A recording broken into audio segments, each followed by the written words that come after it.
Magandang buhay!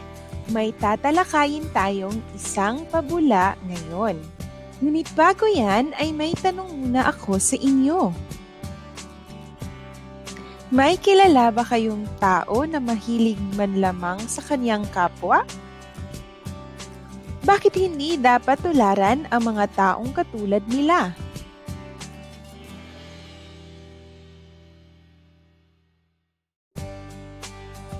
Ngayon ay makinig sa pabulang ikukwento ko sa inyo na may pamagat na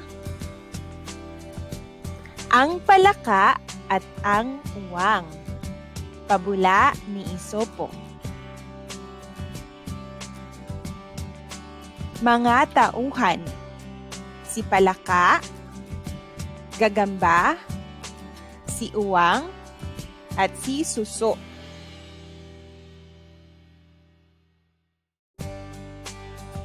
Mapayapa ang pamumuhay ni Palaka, Gagamba at Suso. Bagamat magkaiba sila, ay lagi silang nagkukwentuhan. Pinapasaya nila ang isa't isa kapag nalulungkot. Nagtutulungan din silang maghanap ng pagkain kapag tag-ulan. Nagbago ito nang biglang dumating si Uwang sa kanilang lugar. Maingay ang ugong nito at lagi na lamang may masamang sinasabi sa kapwa. Ha ha ha, mga pangit! Higit sa lahat ay lubhang matakaw sa pagkain ng mga dahon kaya halos makalbo ang mga halaman dahil sa kanya. Kapag pinagbabawalan o pinagsasabihan ay nagbabanta siyang maminsala o di kaya'y mananakit. Tama na yan, Uwang. Nakakalbo na ang mga halaman. Huwag kang makialam kung ayaw mong masaktan. Minsan, habang nanginginain si Suso sa tabi ng sapa, ay bigla siyang sinuwang ni Uwang. Nahulog siya sa tubig. Mabuti na lamang at nakakapit siya sa isang kahoy kaya nakabalik siya sa pangpang. Isang araw, gumawa si Gagamba ng isang napakagandang sapot.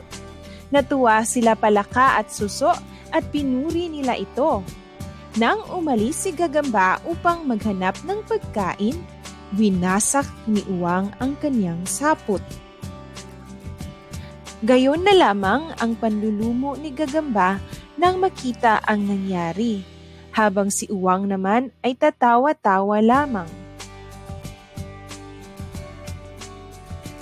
Maging si Palaka ay nasaktan na ni Uwang. Namaga ang nguso ni Palaka ng ilang araw dahil sinuwag siya ni Uwang habang nagpapahinga sa may batuhan. May napagpasyahan ang tatlo isang araw. Hahamunin nila sa isang paligsahan si Uwang. Si Palaka ang lalaban sa kanya.